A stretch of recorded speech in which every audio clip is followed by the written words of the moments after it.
All right, welcome back to we are having our final end of this debate. Now, let's talk about the issue of Raila Odinga. Raila Odinga yesterday was in Kibra. That is part of his third rally in a month or so. And there was something called the Kibra Declaration. I believe next week on Friday, he'll be heading to Kambani in what they also term as a consultative meeting with the Wananchi. But let me bring you in, Mheshimiwa. At the end of the day, Raila is a politician. And his style of politics is perhaps not new to many Kenyans. The combative, the assertive, he's a go-getter. He speaks his mind. Perhaps you can say that the president should be much wary of the trajectory this movement is taking, what the president is saying, what the Raila Odinga is saying, a movement that's already been formed. There is nothing to worry the president on what Raila is actually doing right now. Nothing completely. Because he's been the leader of the opposition for the previous regimes that have been there. The only difference right now that is happening is the surrounding. The people surrounding Raila right now, they're out of the government that they have been there for so long. And yes, they still have a lot of energy, and they are wondering, where do we take this energy? So hence the push that, you know, do this, do that, do this and do that. You look at what is happening in terms of the meeting, the ground meeting. It's more in Kibra, Korokocho, you know, where the Mwananchi is, you know. And why now? Because politics are over. We have a government that is in place and that is taking and doing its mandate. But why now and why those places? Because us as Kenya Kwanza, we really respect Mama Mboga. We really respect the hustlers, because a bigger percentage are the ones who actually give us the seats.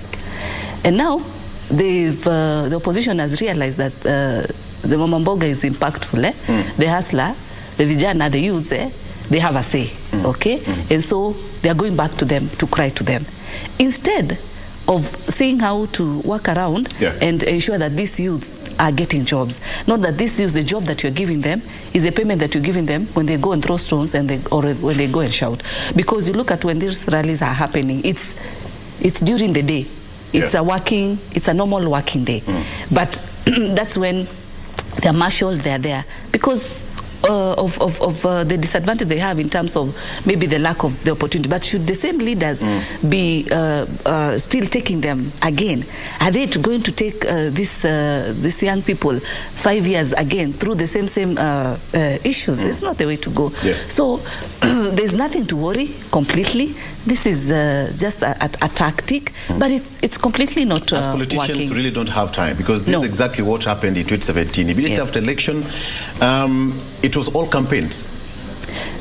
Yes, it was a campaign, but not really 100% campaign, because our president was still doing his role to the level that he could do, because we could see definitely what was happening. But right now, where things are, it's the surrounding, it's the leadership surrounding Raila that is giving in this particular energy, and it's a narrative that they are trying to indicate and trying to throw arrows that are not hitting anywhere. So the president is firm. The president is soldiering on. The president is guided by a manifesto. Where did he get this manifesto? Let us get it clear. He got this manifesto from the people, from the Kenyans, from the Wanjiko themselves. He used to go around because he gave them an opportunity. But now the position, this is the time now, they are going to the people, you know, and explaining problems, instead of giving them solutions. And Kenyans have no time for this. Kenyans are tired. Kenyans want a president who tells them, najua uko na deni, you have a debt, but this is your debt. Let us agree on how much you can be able to pay. It's like double speak, because at the end of the day, you need a vibrant opposition. That is according to the president. We need a vibrant opposition. Yes. And now the opposition is out led by Raila Odinga, Martha Karua, and Kalonzo Musyoka. Again, now the legislators are talking about we need a structured opposition. What is structured opposition? is there something called structured opposition? Politics can be played anyhow. You attack your enemy from whichever angle. But just before you respond to that, Wakili, at the end of the day, this seems like a re-energized Raila Odinga as compared to who he was during the last regime of President Uhuru Kenyatta. Yes, this is the kind of Raila, I could say, which Kenyans had missed. This is the Raila who was pre-2017. Was very combative in the streets with the Maandamano Mondays, with everything, and is trying to bring that right now. You realize Raila does speak things which resonate with common Kenyans. And people had missed that. So when he is making a comeback and the taxes are going high, you can be able to listen to Raila. Because for the longest time, Kenyans suffered and they were asking where is Raila. He was in the handshake. He could not be able to speak. So if this is going to be his comeback, then he better be doing it right, that he be consistent and be able to check government consistently. The Kenya Kwanza government have nothing to fear, or the president has nothing to fear about Raila, because he campaigned on an agenda. Kenyans saw fit and put him in office. So the only thing Kenyans expect from the president is actually to see him work and provide solutions to their problem. So if you will be able to be answering Raila every now and then, Raila goes out and comes and wants to do a rally in Kibra. And you know, the rest of Kenyans, the northern Kenya, people are angry and dying. So they are not eating the politics. So you should be able to put in mechanisms to see that when Raila is busy politicking, he should be noticed and trying to give relief food and ensure that we open a lot of irrigation projects which are going to feed Kenyans. Because at the end of the day, he's going to meet Raila in the ballot if Raila decides to run into 2027. And those are the questions you'll be able to answer to Kenyans. We gave you a mandate. What did you do with it? You can't say that Raila didn't give me time to actually pursue it. So that is, I think, something he should not be able to fear, and he should be able to push for his agenda from the manifesto, the way Senator said, so that at the end of the day, he can be able to stand before Kenyan boldly, the way he speaks boldly, which is something I admire about him, that we have done 1, 2, 3 for Kenyans, and we are not able to do 1, 2, 3 because of 1, 2, 3, so that, you know, things which make sense. And Kenyans are very rational people. They can be able to see to it that if you say you have done one, they should be able to feel it. They should be able to feel it on their tables and their way of life. So there's a very interesting perspective which I want to say, that if the president is going to concentrate on the local politics, we are also losing ground internationally. Kenya, recently the World Bank was rating us that Angola has already beaten us and Ethiopia has already beaten us. So these are the things you should be able to be looking at. Tanzania is busy launching groundbreaking projects and they are coming to completion. We should be talking about how we're finishing the SGR to go to Uganda so that it makes it to be more viable. How are we dealing with the northern corridor, which was the lapset, which has never kicked off properly? So how do we connect Lamu and Garissa so that we be selling our products to the Ethiopia, which is a very large market? How do we go to Southern Sudan? So these are things which can be able to change this country. And these are the kind of projects that our neighboring countries are actually investing in. And over time, when they are finished, when they are assessed by the World Bank, you find that they have gone ahead of us. If we continue doing this politics, we end up losing so much as a country, which I think at the end of the day, we will only have ourselves to blame. Senator, one thing that Raila has been talking about quite actively is now the formation of the IEBC. His suggestion is to have a decentralized kind of selection and have a joint selection of the commissioners. We've always had an issue with the electoral agency in this country for far too long. It started with the Kivito regime, it went to Isaac Hassan, and now the latest one being the Chebukati Commission, famous the Cherera 4. And now the whole issue of now selection is where the problem is. We've had, selection panel already put in place. We have got, members of the Law Society of Kenya, the religious and all that. But then Raila's still not okay with the formation. How do you think we can change all the country or even the mandated bodies to make us kind of a face, IBC, which is representative of the whole face of Kenya, that at the end of the day, as politicians, you'll be okay with the formation of IBC. The common mwananchi will have faith on that commission. We've put, I mean, an IBC, you know, the body, and there's nothing wrong with it. Yes. The only wrong is when an individual feels that commission does not favor him or her, and that's where the ulabalu, you know, starts kicking in. Yes. It's when Raila was did the handshake, and everything was okay.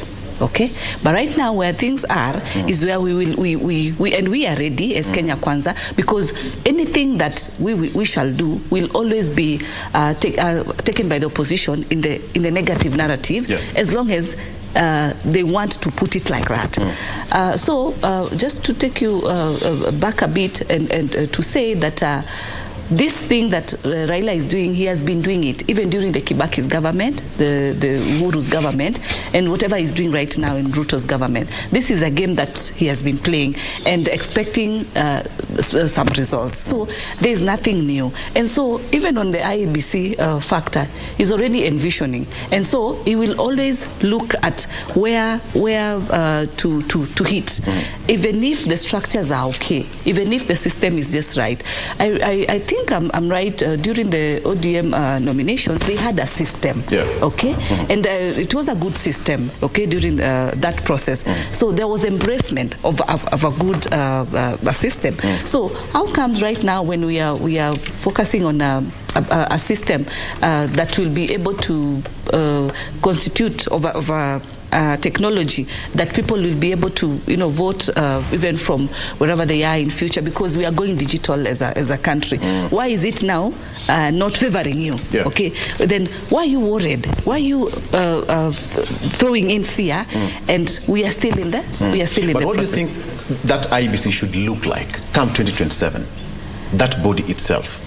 The body should represent everybody, and you see, like right now, there was the slot for the church, okay, which was not there before. So an indication that everybody is involved. All regions are factored, and you see, what is the constitution of that body? It's a small number. So it cannot represent all the 42 tribes that we have, all the regions that we have. But there's always, because even the Chebukati team, Cherera 4 and all that, it was different representations. You cannot have everybody being in that, you know. But what we are saying is that as Kenya Kwanza, anything that we'll definitely try to do, the opposition is doing their work. They'll always try and look, and the challenge is that it's all creating a narrative, but communicating the narrative to the mwananchi so as to indicate negativity. I'm saying there's no room for that. There's no time for that. The energy that mwananchi has is to see how to add the shilling that he has. How do we increase that 1 shilling to 2 shillings, from 2 shillings to 4 shillings? You know, that's okay. Wakili, as a member of the Law Society of Kenya, the representation and the formation of the IBs right now, you know, Honorable Raila Odinga is not okay with that. Perhaps he's not given his position as to how that body should be formed, but as a Wakili, do you really think that formation is so far so good? I think the formation is good. I don't have any problem with the formation. What I want to say is that it needs to be inclusive. Once it's inclusive, it should be able to touch on, as the Senator has said, we need to have the clergy, we need to have the marginalized, we need to have the face of Kenya in that particular, and then of course the professionals. I think now we also need somebody from the only addition I think which we need to add, somebody with a professional who is able to deal with data handling. Data handling, of course, that can be done back end, but having a commission of that particular caliber will really go a long way to shaping, because now we are going digital, and digital things have got to be understood, because from the realms of the commission, you should be able to give guidance to the secretariat on how to handle because the election is largely data now. So those are some of the things we need to look at, that we ensure that it's inclusive and the people who are there are competent. I had a problem with the outgoing regime of commissioners, because it came out that everybody knew someone, and it's like they were brought in They were brought in through the back door, but though there was a kind of a process, we need to ensure that that process is very transparent. That process is one which is inclusive and brings in the best of Kenya. Yeah. Because we really need the best of Kenya in that particular board. All right. Before we come to a close, for once I joining school, we all went through the system. And I think quite important, Mheshimiwa, money to the principals. They're saying that they need capitation money to be given to the schools. Haraka sana, haraka ndio best. Mapema ndio best ndio. Watoto waende shuleni. So as they head to school, what do you have for them? You know, it's a burden to many parents, guardians out there, but there must be some hope at the end of the day, right? Yes, and let me just touch even on the NGCDF. And the members of parliament normally support the school initiative through the bursary, and I know that is on, and I want to give hope to the parents that the members of parliament at least would be able to have a share of the bursary. So walimu, you know, receive the students. It's a nice discussion here. You had a discussion with the president and the deputy president in Mombasa. What's the progress so far? Money imefika, pesa inaingia. Inaingia. All is well now. All is well. There was an understanding. All is fine. And just to communicate to the schools, as you actually requested, walimu, let them receive the kids. We've had a four-year term in 2022. It's been very completely very tough. And then we've come to 2023 where we have students going to the next grade, students going to junior secondary, students going to Form 1. You have a candidate. System. It's a whole set of system, adaptation to the CBC system and all that. A lot of requirements in the CBC. So I'd urge the teachers, let there be a consensus between the parent and the teachers, but more so the teachers to be able to receive the students fast, because you can imagine the pressure that then you avert back when that opportunity is not accorded. Whatever is available, just accommodate the students, and then also the government to speed up and to be able to fund the learning institutions, so that actually this education stress and burden is a bit lowered, and parents are given now time to be able to have a payment plan with the schools. And why am I insisting on that? Because this is a generation that we are really minding so much about, knowing where our youths are, knowing how the situation currently is, and all the stress and all that. So with that platform, them at least getting in these two institutions, then the rest of the things can be managed. I had to give you the last word intentionally, because now the issue of NCDF has been a very tough issue, but then now you've heard it from her. Everything is under control, and for the parents, guardians who are taking their students, their kids to school today for Form 1, we wish all the best. And teachers, please just accommodate. It's not been so easy. Soon things will be okay. I hope so. Even us in media here, we suffered a lot.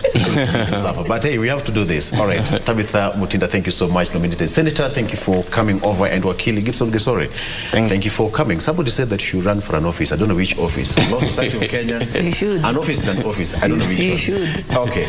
Tomorrow, we are going to Mashinani. Expect Good Morning Kenya on location, that is in Vihiga County, and on Wednesday we will be in Kisumu County with the governors of those two respective counties, Governor Anyang' Nyong'o of Kisumu and Wilbur Otichilo of Vihiga. What should you expect from that? We'll be live on location, so expect a lot from those two governors. As for me, good morning.